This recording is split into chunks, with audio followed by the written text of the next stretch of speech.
दिल थाम लीजिए, क्योंकि अगले कुछ दिनों में पृथ्वी की स्पीड बढ़ने वाली है, दिन छोटा होने वाला है और ये बदलाव कहीं टाइम टेबल को ही चेंज ना कर दें। और आपको बता दूं, आज से करीब 4.5 अरब साल पहले पृथ्वी का एक दिन 3 से 6 घंटे का हुआ करता था और मून के आने के बाद उसके ग्रेविटेशनल पुल ने पृथ्वी के एंगुलर मोमेंटम को धीमा कर दिया, जिससे दिन धीरे धीरे 24 घंटे का हो गया और तब से पृथ्वी अपनी सामान्य गति से घूम रही है। लेकिन अब पृथ्वी की गति में फिर से बदलाव आ रहे हैं। बीते 5 सालों से पृथ्वी की रोटेशनल स्पीड बढ़ रही है। 2020 से पृथ्वी सामान्य से तेज घूम रही है और अब 2025 में 9 जुलाई, 22 जुलाई और 5 अगस्त को पृथ्वी की रोटेशनल स्पीड सामान्य दिनों से तेज होने वाली है। नॉर्मली अर्थ की rotational speed 1670 kilometre per hour है, लेकिन 9 जुलाई को ये थोड़ी सी फास्ट होगी और 5 अगस्त को पृथ्वी के 24 घंटे के एक दिन में 1.51 मिली सेकेंड कम होंगी। कहने को तो ये चेंज बहुत ही मामूली है, हमें महसूस भी नहीं होगा, लेकिन अगर पृथ्वी की घूर्णन गति में कमी या तेजी आती है तो ये कोई आम बात नहीं है।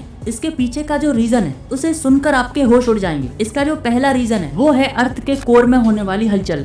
दूसरा रीजन है जब मून अर्थ के इक्वेटर लाइन से दूर होता है तब पृथ्वी की रोटेशनल स्पीड में बदलाव आते हैं। और तीसरा रीजन तो हम खुद इंसान हैं, जो ग्लोबल वार्मिंग कर रहे हैं। अल नीनो, ला नीनो जैसी घटनाएं हो रही हैं, ग्लेशियर लगातार पिघल रहे हैं, जिससे उनका द्रव्यमान शिफ्ट हो रहा है। जैसे चाइना का 3 गॉर्जेस डैम, जो दुनिया का सबसे बड़ा डैम है।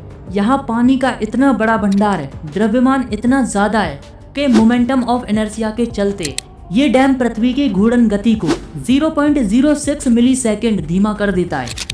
5 अगस्त को 1.51 मिली सेकेंड का बदलाव बहुत ही मामूली तो है, लेकिन टेक्नोलॉजी और कम्युनिकेशन की दुनिया में ये एक बहुत बड़ा बदलाव है। सभी सैटेलाइट का शेड्यूल चेंज हो जाएगा अगर उनको रीशेड्यूल नहीं किया गया, और जो ऑटो मोड पर चल रहे हैं वो ग्लोबल पोजीशन से भटक सकते हैं, एक दूसरे को क्रैश कर सकते हैं। 1.51 मिली सेकेंड हमारी आम जिंदगी के लिए तो नॉर्मल हो सकती है, लेकिन टेक्नोलॉजी की दुनिया में एक बड़ी तबाही से कम नहीं होगा। उससे पहले लाइक और सब्सक्राइब करके जाना।